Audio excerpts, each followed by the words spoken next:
नमस्कार, आप देख रहे हैं जोहार झारखंड। मैं हूं आपके साथ विभा उपाध्याय। झारखंड में रोजगार पर राजनीतिक रार ठनी हुई है। बीजेपी अध्यक्ष बाबूलाल मरांडी ने परीक्षा कैलेंडर नहीं जारी करने को लेकर मुख्यमंत्री हेमंत सोरेन पर जमकर निशाना साधा और झूठा वादा करने का आरोप लगाया। सत्ताधारी दल ने इसे लेकर पलटवार करते हुए नौकरी के मुद्दे पर क्या कुछ कहा है, देखिए इस रिपोर्ट के जरिए। 2025 के पूर्व परीक्षा कैलेंडर प्रकाशित किया जाएगा। लगातार दूसरी बार झारखंड के मुख्यमंत्री बनने के बाद हेमंत सोरेन ने 28 नवंबर 2024 को मंत्रिमंडल की बैठक की और मीडिया से कहा कि 1 जनवरी से पहले परीक्षा कैलेंडर और लंबित रिजल्ट प्रकाशित किए जाएंगे।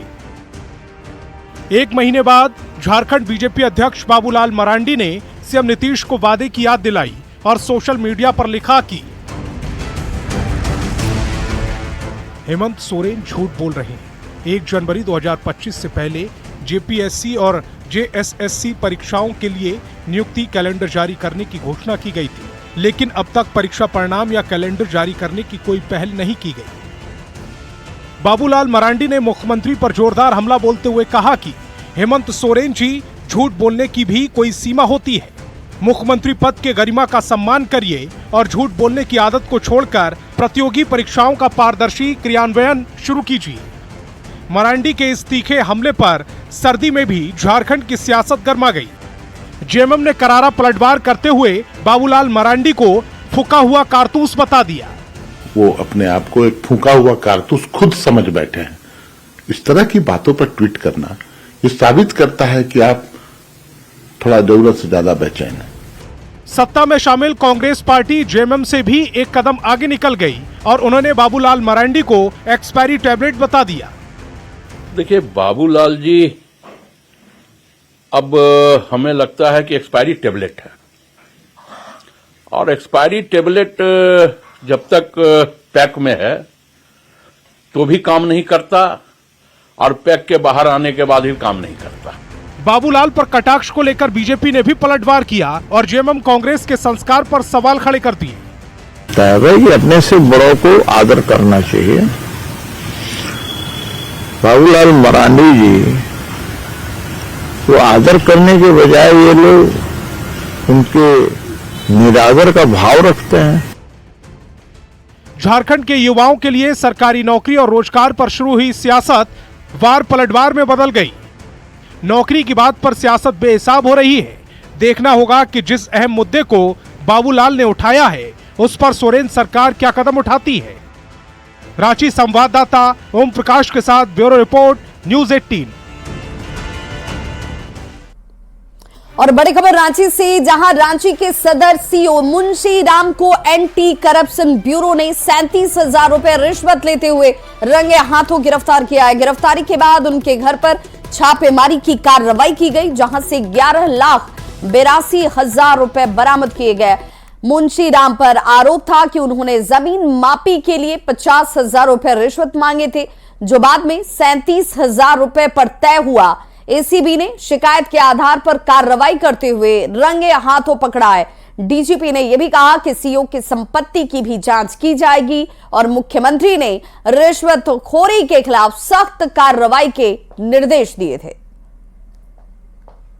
एजी के निर्देशन में काम हुआ और इस व्यक्ति को रंगे हाथ घूस देते हुए पकड़ा गया।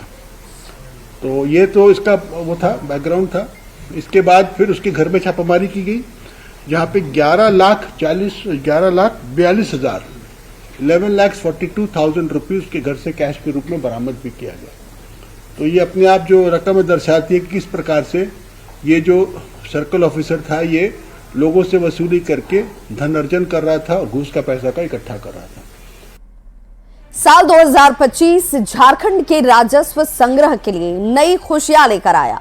झारखंड में 30 दिसंबर से लेकर 1 जनवरी तक यानी कि 3 दिनों में लोगों ने जमकर जाम झलकाए और करीब 60 करोड़ की शराब गटक ली। उत्पाद एवं मद्य निषेध विभाग इस रिकॉर्ड बिक्री से बेहद उत्साहित है और देसी शराब की बिक्री को बढ़ाकर कमाई का जरिया और बढ़ाने में जुटा है। झारखंड ने शराब बिक्री में तोड़ा रिकॉर्ड।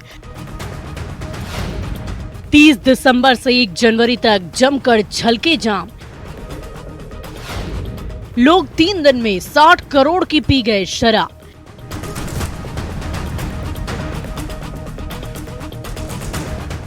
शराब बिक्री के जरिए राजस्व बढ़ाने में जुटी झारखंड सरकार की मुहिम को बड़ी कामयाबी मिली है। नए साल के मौके पर झारखंड में महज 3 दिन में लोगों ने 60 करोड़ की शराब गटक ली। 30 दिसंबर से 1 जनवरी तक का ये आंकड़ा है। हालांकि अभी तक विभाग की ओर से आधिकारिक आंकड़ा नहीं जारी किया गया है। जो शराब की बिक्री है वो काफ़ी ज़्यादा हुई है। हालांकि जामताड़ा का रिकॉर्ड थोड़ा सा अगर कहा जाए तो बिक्री के लिहाज से थोड़ा कम ज़रूर है, लेकिन राजधानी रांची सहित अन्य जगहों में शराब की बिक्री में इजाफा हुआ है। बहरहाल इस जो 3 दिनों के जो बाजार रहा है शराब का, उसे देखते हुए उत्पाद विभाग जो है वो उत्साहित ज़रूर है। विभागीय मंत्री का कहना है कि अवैध शराब की बिक्री पर अंकुश से ये सफलता मिली है। उन्होंने अवैध शराब के खिलाफ जोरदार अभियान पर जोर दिया है। हम एक टास्क फोर्स भी बनाए हैं जो कभी भी किसी भी वक्त कहीं भी मूवमेंट कर सकती है, हेडक्वार्टर स्तर की है, और कहीं भी कोई शिकायत मिलेगी उसकी जांच करेगी। जांच होने की पुष्टि होगी तो उस पर विधि सम्मत कार्रवाई भी होगी। उत्पाद विभाग के मंत्री ने देसी शराब की बिक्री बढ़ाने पर देसी शराब उत्पादकों के साथ चर्चा की और कमियों को दूर कर देसी शराब की बिक्री के जरिए राजस्व बढ़ाने पर जोर दिया। क्वांटिटी कम मिलता था जिससे ग्राहक उस ओर नहीं जा पाते थे। अभी पेट बोतल पुनः चालू किया गया और पेट बोतल के माध्यम से हम लोग कंट्री लिकल को राज्य में उपभोक्ताओं के बीच में ले जाएंगे तो हमारा राजस्व बढ़ेगा, उत्पादन भी बढ़ेगा। उत्पादन बढ़ेगा तो राजस्व भी बढ़ेगा। झारखंड में नए साल के मौके पर जमकर शराब बिकी और राजस्व संकट से जूझ रहे झारखंड के लिए ताजा हवा के झोंके की तरह आई है। राज्य सरकार लोगों के लिए कई योजनाएं चला रही है। राजस्व बढ़ने से सरकार को कल्याणकारी योजना चलाने में सुविधा मिलेगी। जरूरत है अवैध शराब पर रोक लगाने की, ताकि शराब की आड़ में कोई बड़ा हादसा न हो जाए। रांची से न्यूज़ 18 के लिए ओम प्रकाश की रिपोर्ट। और अब हम आपको मासूम बच्चों की करतूत की ऐसी कहानी दिखाने जा रहे हैं जिसे देखकर आप भी दंग रह जाएंगे। उन मासूमों की कहानी जो खेलने और कूदने की उम्र में अपराध के दलदल में उतर चुके हैं। वो चुपके से आपके पास आते हैं, मोबाइल चुराते हैं, चोरी कर चले जाते हैं और आपको पता तक नहीं चलता। कौन है इसके पीछे का मास्टरमाइंड और कहां से मिलती है इन बच्चों को ऐसी ट्रेनिंग और कौन करता है इन्हें ट्रेंड, देखिए इस रिपोर्ट में। मासूम बच्चों को मोबाइल चोरी की ट्रेनिंग। शहर में घूम घूम कर चुराते हैं मोबाइल। झारखंड में चोरी, बांग्लादेश में सेलिंग। गिरफ्त में 3 पहाड़ गिरोह का मास्टरमाइंड।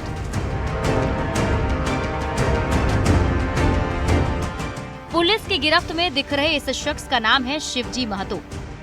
ये वही शिवजी महतो है जो 3 पहाड़ गिरोह का मास्टरमाइंड है। ये मासूमों की जिंदगी से खिलवाड़ करता है, उनके भविष्य से खेलता है, बच्चों से भीख मंगवाता है और मोबाइल चोरी की ट्रेनिंग देकर अपराध के दलदल में उतारता है। लालपुर पुलिस ने इसे चोरी के 31 मोबाइल फोन के साथ गिरफ्तार किया है।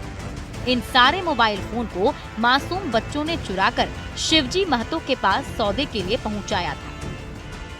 और हम लोग देखते भी है कि जब बड़े खास करके पर्व त्योहार के समय या कोई व्यापार मेला या कोई बड़ा रैली का आयोजन होता है, उस समय इन बच्चों को खास करके लगाया जाता है।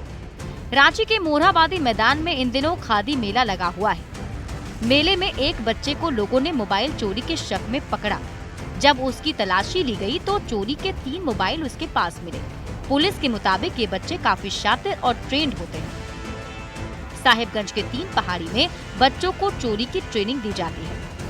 फिर ये शहर में घूम घूम कर मोबाइल चोरी करते हैं। भीड़ भाड़ वाले इलाके को निशाना बनाते हैं। पर्व त्योहार और मेला में मोबाइल चुराते हैं और इनके आका चोरी के मोबाइल फोन का बांग्लादेश में सौदा करते हैं। लालपुर पुलिस ने 2 नाबालिग का रेस्क्यू किया है। कि मोबाइल को जो है चोरी विभिन्न राज्यों या राजधानी क्षेत्रों से आकर के ये लगातार चोरी करते हैं। कुछ समय तक यहाँ स्टे करते हैं और फिर चोरी करने के बाद अपने गैंग के साथ ये वापस। पुलिस के मुताबिक मास्टरमाइंड शिवजी महतो गिरोह के सरगना देव कुमार के साथ मिलकर मोबाइल चुराने वाले बच्चों का गैंग चलाता है। आर्थिक रूप से कमजोर बच्चों को लालच देकर ये अपने गैंग में शामिल कर ट्रेनिंग देते हैं और चोरी की स्पेशल टेक्निक बताकर फील्ड में उतारते हैं। शहर में कई गैंग एक्टिव हैं, लिहाजा भीड़ भाड़ वाले इलाके में ऐसे बच्चों से सावधान रहने की जरूरत है। रांची संवाददाता ओम प्रकाश के साथ ब्यूरो रिपोर्ट न्यूज़ 18। कैमरून से झारखंड के मजदूरों की वापसी जारी है और आज 4 ग्रुप में कुल 27 मजदूरों की घर वापसी हुई। सबसे पहले 3 मजदूर आज दोपहर रांची एयरपोर्ट पहुंचे। अपने घर लौटने वाले मजदूरों के चेहरे पर खुशी साफ झलक रही थी। हजारीबाग और बोकारो के मजदूरों ने न्यूज़ 18 को बताया कि उन्हें झूठ बोलकर और अधिक पैसे कमाने का लालच दिखाकर झारखंड से कैमरून ले जाया गया था। कैमरून से झारखंड लौटने वाले मजदूरों से बात की न्यूज़ 18 संवाददाता अविनाश कुमार ने। मजदूरों की वापसी शुरू हो गई है और आज दूसरी हम कह सकते हैं ग्रुप की वापसी हुई है। रांची में ये 3 मजदूर अभी पहुंचे हैं जो हजारीबाग और बोकारो जिले से हैं। ये वहाँ जाने की जरूरत क्यों पड़ी? झारखंड में आप लोगों को काम नहीं मिल रहा? हम लोग को यहाँ का जो ठेकेदारी एजेंट था वो हम लोग को बोला कि कंपनी है, कंपनी बोल के लेके गया था वहाँ कैमरून ट्रांसमिशन लाइन में काम करने के लिए। प्लस में बोला था कि कंपनी, हम लोग बोले कि कॉन्ट्रैक्टर तो नहीं, बोला कॉन्ट्रैक्टर नहीं कंपनी है। वहाँ जाने के बाद हम लोग को ना खाने का सही से पैसा मिल रहा था खुराकी, ना पेमेंट दे रहा था, ना हम लोग को रहने का व्यवस्था अच्छा से था। जब हम लोग को 4 महीना हो गया, हम लोग पेमेंट जब मांगने लगे तब बोलता है कि आप लोग कॉन्ट्रैक्टर में काम। अगस्त में गए? अगस्त में गए थे। यही अपना धनबाद, बोकारो, हजारीबाग जी सभी लोग। फिर हम लोग टाइम से नहीं पैसा जब मांगने लगे तो वो बोलने लगा कि भाई कम अभी पैसा नहीं है, नेक्स्ट वीक देंगे, टुमारो देंगे, ऐसा बोल बोल करके टाइम बढ़ाते गया। 3 महीना तक ले गया। फिर हम लोग फिर इसी तरह हड़ताल में बैठ गए पैसा के लिए, पेमेंट के लिए। फिर जब एक महीना का पेमेंट किसी तरह से किया, फिर तीसरा महीना इसी तरह टाइम बढ़ाते चला गया। फिर हम लोग ने भाई आप काम हम लोग नहीं करेंगे और आप लोग काम सही टाइम से पैसा नहीं। पासपोर्ट आप लोग के पास था कि उनके पास? हम लोग के साथ था। अभी जब आप लौटे हैं 4 महीना बाद, तो ये पैसे 4 महीना के मिल गए या कितने महीने के मिले हैं, कितना बाकी? 3 महीने के मिले हैं सर। अभी भी 1 महीना का बाकी? हाँ, अगस्त का भी बाकी है और ये दिसंबर का बाकी है। ये जो अभी अब वापस आप लोग आए, ये किसके मदद? सरकार आपको मदद कर रही थी? यहाँ से लोग बातचीत कर रहे हैं? सरकार के माध्यम से आए वापस सर। सरकार कुछ कहना चाहेंगे, धन्यवाद करना चाहेंगे? हाँ करेंगे, धन्यवाद सर। जिस कंपनी में काम करने के लिए जा रहे हैं वो कैसी कंपनी है और कहीं आपके साथ कोई फ्रॉड तो नहीं हो रहा है? क्योंकि झारखंड के 47 मजदूर इसी फ्रॉड की वजह से कैमरून में फंसे थे। कैमरा पर्सन प्रभाकर के साथ अविनाश कुमार, न्यूज़ 18 रांची। और अब खबर झारखंड को मिलने वाले सम्मान की। तो हॉकी के क्षेत्र में झारखंड का फिर से सम्मान बढ़ने वाला है। इस बार झारखंड की खिलाड़ी और भारतीय महिला हॉकी टीम की कप्तान सलीमा टेटे का चयन अर्जुन पुरस्कार के लिए किया गया। 17 जनवरी को राष्ट्रपति के हाथों सलीमा टेटे को यह सम्मान मिलेगा। खेल मंत्रालय की ओर से इसकी अधिसूचना जारी कर दी गई है। सलीमा टेटे अकेली महिला हॉकी खिलाड़ी हैं जिन्हें इस बार यह सम्मान मिलने जा रहा है।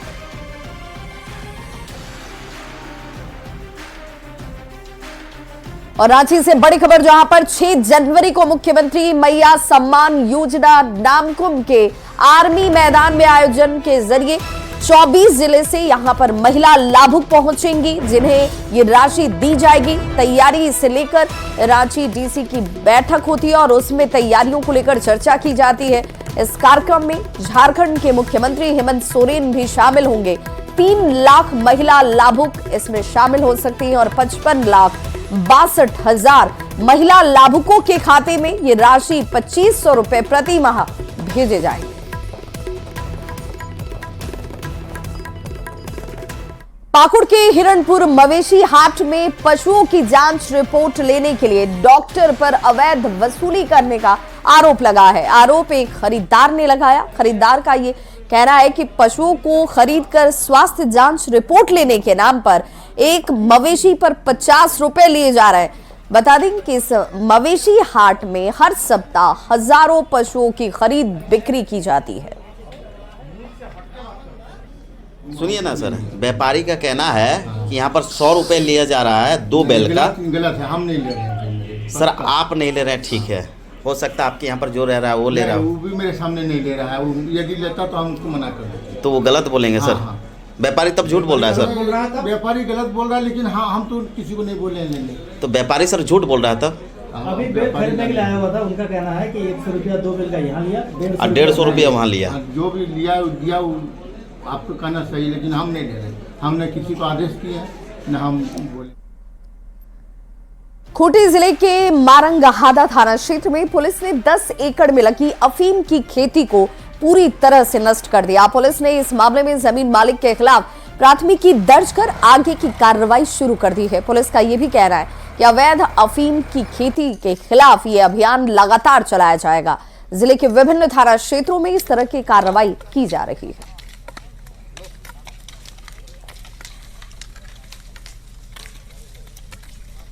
धनबाद के शहीद एसपी रणधीर प्रसाद वर्मा की 34वीं शहादत दिवस पर 3 जनवरी को श्रद्धांजलि कार्यक्रम होगा, जिसमें राज्यपाल संतोष गंगवार मुख्य अतिथि के तौर पर शामिल होंगे। कार्यक्रम की अध्यक्षता धनबाद सांसद ढुल्लू महतो कर रहे हैं। धनबाद विधायक राज सिन्हा, झरिया विधायक रागिनी सिंह और बाघमारा के विधायक शत्रुघ्न महतो भी इसमें शामिल होंगे। आपको बता दें कि धनबाद के जांबाज एसपी रणधीर प्रसाद वर्मा धनबाद में बैंक लूटने आए खालिस्तानी आतंकवादियों से लड़ते हुए शहीद हो गए थे। उनके शौर्य, बहादुरी और बलिदान के लिए वीरता के सर्वोच्च पदक अशोक चक्र से उन्हें सम्मानित किया गया था। शहीद रणधीर वर्मा जी का 34वां शहादत दिवस है। कल हमारे झारखंड के महामहिम राज्यपाल संतोष गंगवार जी भी इस शहीद पुरुष को अपनी श्रद्धा सुमन अर्पित करने के लिए कुलांचल की धरती पर कल वो आएंगे। और अब बात हाथियों के आतंक की, जो गुमला में लगातार जारी है। भरनो, सिसई, बसिया, कामडारा, चैनपुर और डुमरी में हाथी जमकर उत्पात मचा रहे हैं। 2024 में 6 से ज्यादा लोगों को हाथी ने कुचलकर मार डाला था। वहीं दर्जनों ग्रामीण हाथी के हमलों में घायल हो गए थे। सैकड़ों एकड़ में लगी हुई खेत में फसल बर्बाद हो गई थी। सैकड़ों घरों को हाथियों ने ध्वस्त कर दिया था, जिससे लोगों के बीच दहशत का माहौल है।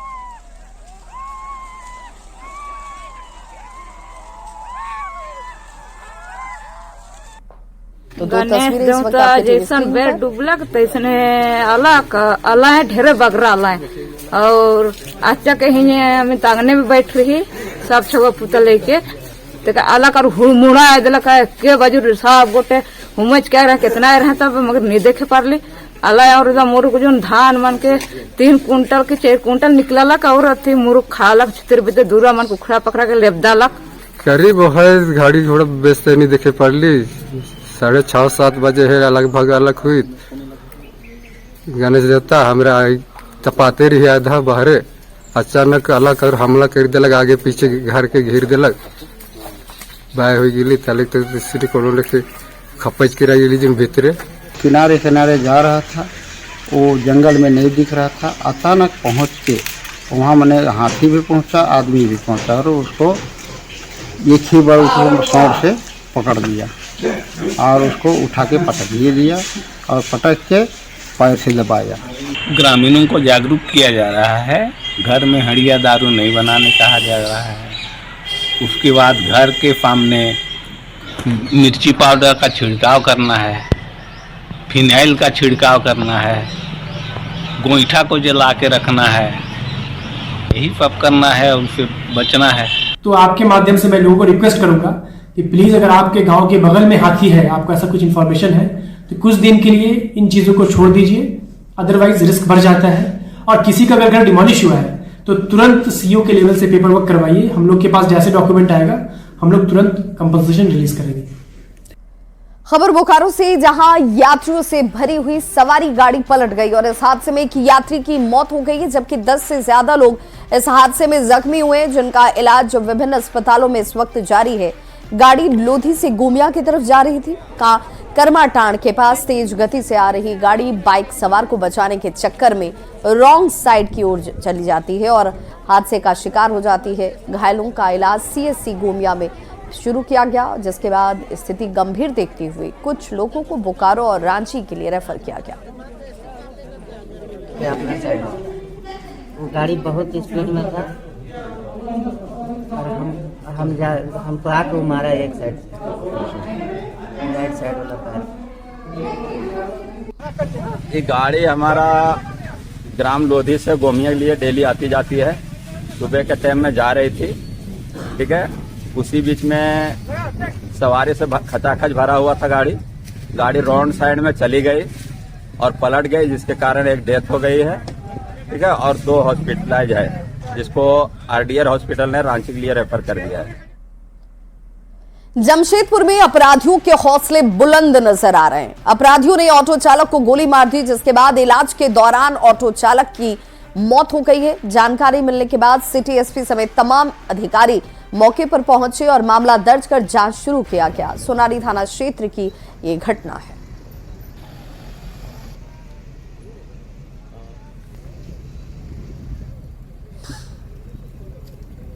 सूचना मिली है कि सोनारी में कार्मल स्कूल के पीछे एक व्यक्ति को गोली लगने की सूचना मिली है। अभी अनुसंधान कर रहे हैं। जो घायल व्यक्ति उनको हमने हॉस्पिटल पहुंचाया, एमजीएम हॉस्पिटल पहुंचाया है। हमें खोखा भी यहाँ से बरामद हुआ है। अब इसमें आगे अनुसंधान हो रहा है, पहचान अभी हम लोग कर रहे हैं।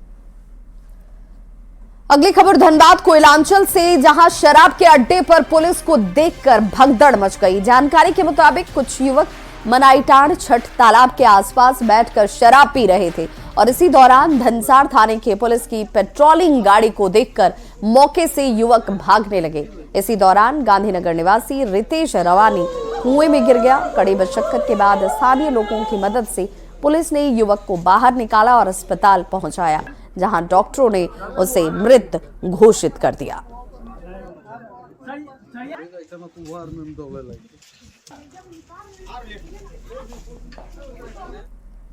तो इस बुलेटिन में बस इतना ही, लेकिन न्यूज़ 18 बिहार झारखंड पर खबरों का सिलसिला लगातार जारी है।